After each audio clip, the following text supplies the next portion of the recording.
welcome to my channel, The Love Tita Heart, the channel for the non-stop followers of Alden and Maine, who will serve as voice for those who cannot express their feelings for Aldab. Kamusta po kayo mga ka-non-stop? Good day po sa inyong lahat. Bago po tayo tumungo sa kaganapan kay Alden and Maine, please subscribe and hit the notification bell para ma-notify po kayo sa mga bagong video na i-upload ko. Salamat po! Happy Heart mga ka-Aldab! Last July 11 and 12, 2026, ibinahagi ni Asia's multimedia superstar and phenomenal box office king Alden Richards ang kanyang mga larawan na kuha sa kasal ng anak ni Miss Annette Gozon na nagpapasalamat kay Francis Libiran para sa kanyang gown. Kapag ganitong wedding at nababanggit ang pangalan ni Francis Libiran, maalaala ang barong na suot ni Richard Reyes Focarson Jr. sa kanilang wedding ni Maine Mendoza Focarson. Naika nga ni Richard Jr. and Daddy Bay, Maine Mendoza Focarson, na sila mismong mag-ama ang nagdugtong sa pangalan ni Maine Mendoza bilang si phenomenal queen na better half ng Aldab ay tunay na asawa ni Richard Focarson Jr. na gumastos na napakalaking halaga para sa kanyang barong at wedding gown ni Nico Maine. Ika nga, napakalaki ng nagastos ni Richard Jr. sa kanilang kasal na isinabay sa kalye serye. Maaga sa umaga ang una at tunay na kasal at sa tanghali ang kalye serye. Kaya naman kumpleto sa lahat mula sa mga mamahaling bulaklak na ginamit sa simbahan, tanyag na videographer and photographer at may wedding planner pa. Di tulad ng ginagawa sa mga series or movies, hindi mo na kailangan ang mga yan. Bahala na ang production team or crew sa lahat, pati props. Mga extra sa movie or series or artista ang gumaganap bilang videographer and photographer and wedding planner. Sa totoong kasal lang kailangan ang mga ito at medyo may kamahalan ang pagkuha ng mga ganito. Pero sabi nga ni Mengay mismo, minsan lang daw ikinakasal ng ganito kaya kailangan may mga memories sa wedding na pwedeng balik-balikan. Kaya naman malaki di umano ang nagastos ni Richard Jr. sa kasal nila Mrs. Nico Maine Focarson. Alalahanin lang po natin mga ka-Aldab na kapag serye or pelikula, ang producer ang gumagastos. Pero kapag may kasalang nagaganap, syempre ang ikinakasal ang gumagastos. Kaya nga po ang sabi na nakakaalam, napakalaki ng ginastos ni Richard Jr. Lagi po natin tatandaan mga ka-Aldab na inamin mismo ni Richard Jr. ng kalye serye, totoong buhay, walang script. Tulad ng sinabi ni Jose sa podcast ng Eat Bulaga last year na sabi ni Jose, walang script ang kalye serye. Kaya naman ang kalye serye, nag-rely sila sa true-to-life love story nila Mengay and Tisoy. Nag-start ang mga feelings nila nang magkita sila in person sa unang pagkakataon. Kahit saglit lang sa panahon ng iconic plywood at pag-kidnap ni Doris kay Alden and Maine. I-start noon, excited na sila pareho sa isa't isa. Kaya naman after ng tamang panahon ng October 24, 2015, dire-diretso na ang pangliligaw ni Richard Jr. kay Nico Maine. Hanggang ikinasal na sila ng October 24, 2016. Actually, sa una pa lang nilang pagkikita, pansin kaagad ang pagiging komportable sa isa't isa nila Mengay and Tisoy. Sa bagay, kapag gusto mo naman ang isang tao, madali kang maging komportable sa kanya.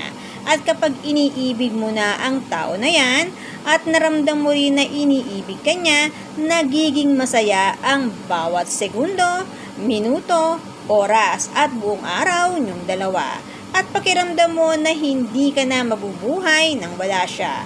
At yan ang inamin ni Richard Jr. sa harap ni Mengay. Ang sabi niya, parang hindi ko na ma-imagine ang buhay ko nang wala ka. Sabi ni Tisoy kay Mengay, tandaan niyo po ba? Kung tutuusin, swerte pa rin tayo nakakita, nakasaksi sa true-to-life love story nila Mengay and Tisoy, on-cam and off-cam. hindi sila naging madamot sa pagbabahagi ng kanilang mga nararamdaman. Sa bagay, ang pag-ibig mahirap itago, lalo na sa tulad ni Richard Jr. na sobrang seloso. May territorial behavior si RJ. Sinisigurado niya na naipapaalam niya sa mga kalalakihan na siya ang nagmamay-ari kay Mengay. Kaya naman kapag nasa Itbulaga sila na nasa isang frame ni Maine, hindi nila maiwasan ang magkulitan at ipakita ang overload sweetness nila sa isa't isa. Bakit? Kasi nga mag-asawa sila.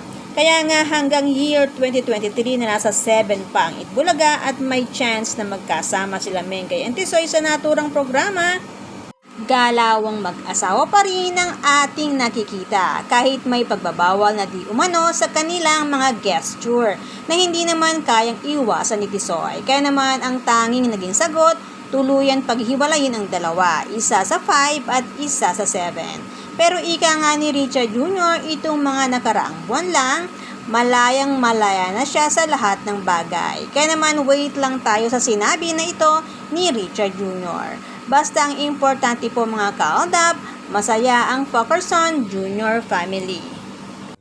Samantala, si BC Bay, pambansang Bay Alden Richards, habang abala sa pagpupromote ng kanyang mga endorser sa kanyang social media account, abala rin sa kanyang mga series na ginagawa. Last July 12, ibinahagi din ni Alden ang larawan na ito, kasama ang ilang cast ng Love Siargao.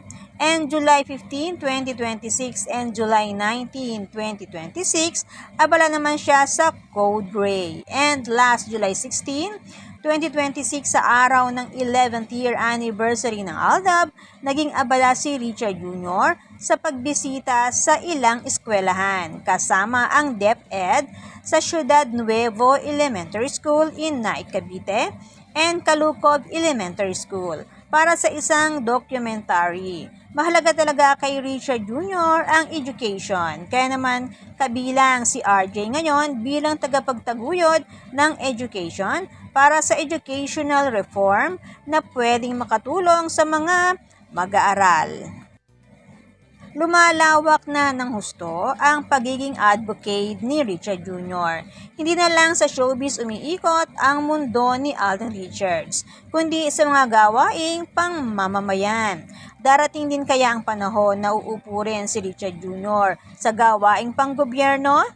Ang sabi nga noon, wala siyang balak, pero hindi natin masabi dahil pwedeng magbago ang mga plano. Lalo pa at kailangan ng gobyerno ang matinong tagapaglingkod, katulad ni Mayor Vico ng Pasig. Pero bukod dyan, meron tayong napansin sa tabi ni Tisoy, si Kuya Bodyguard, na mula noon ay bodyguard na ni Mrs. Nicomane Fokerson na hanggang ngayon ay bodyguard ni Richard Jr. Sobrang loyal sa Aldab ang kanilang bodyguard. Mula kay Mrs. hanggang kay Mr. siya pa rin.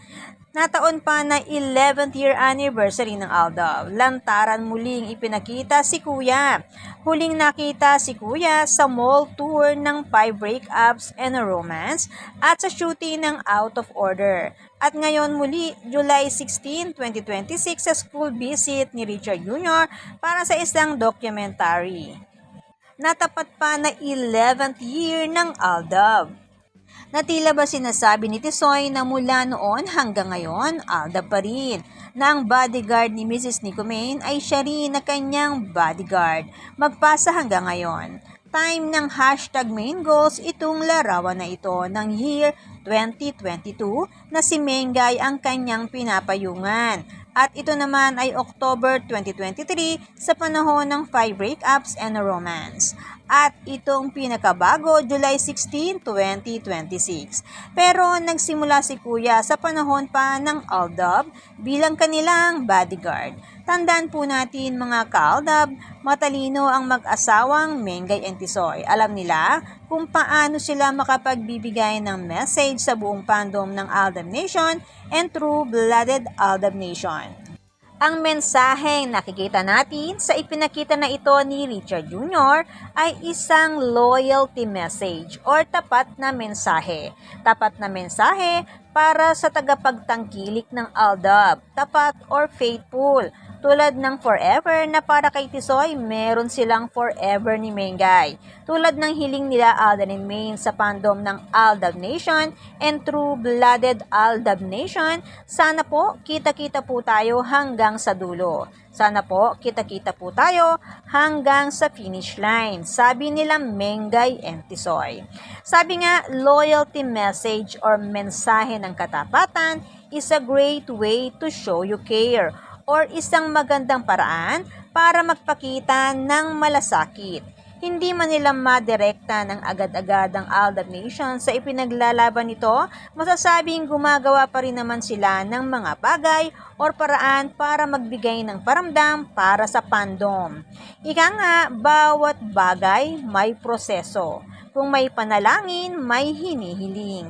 Ang panalangin na hinihiling, maaaring pinoproseso pa. Kaya naman, hintay lang tayo sa God's perfect timing and God's perfect plan. Kaya naman, good vibes lang po tayo magka-non-stop. Salamat po sa lahat na nag-comments at sa lahat po ng buong pusong nagmamahal at sumusuporta kay Alden and Main. Salamat po sa lahat ng subscribers. Shoutout po sa inyong lahat. Thanks and God bless everyone! Salamat po sa lahat na comment. Shoutout po sa inyong lahat. Sorry po, hindi ko na po kayo iisa-isahin. Sobrang dami po ninyo. Patunay lamang po ito na talagang lumalakas lalo at sumisigla ang buong fandom sa ganitong pagkakataon. Salamat po sa inyong lahat. Aldab lang ang malakas. Hangad ko po ang magandang kalusugan para po sa inyong lahat. Salamat po Aldab Nation and True-Blooded Aldab Nation. Thanks, stay safe, and God bless everyone!